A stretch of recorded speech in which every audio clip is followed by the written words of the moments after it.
Okay, today we messed around with the mechanical timing again and verified that it's good.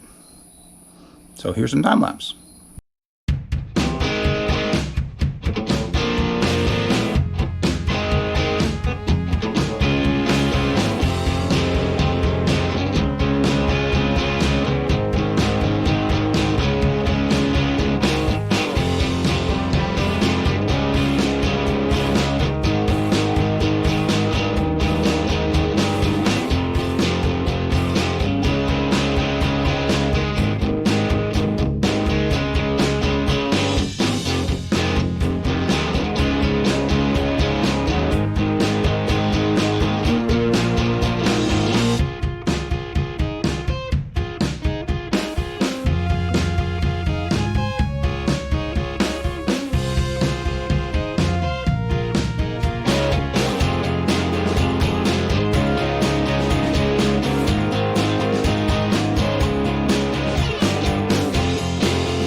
Pull the number one spark plug out, which goes right there under that exhaust runner.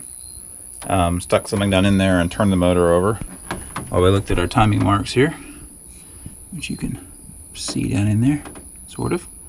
And we verified that top dead center cylinder number one is actually where both of those marks line up. Pretty close. I mean, within like 1 or 2 degrees, enough that it's not gonna end the world. That's not our problem. That's the majority of what we did.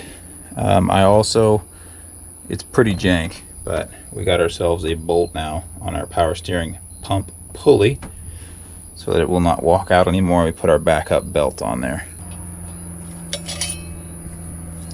Yeah, our old belt kind of died. So we need a new belt, but because this is the truck that it is, I had a spare belt in the toolbox. So our spare belt is now equipped. We've basically learned nothing. So yeah, I don't know what we're gonna do tomorrow, but that's all for today. So we'll see you.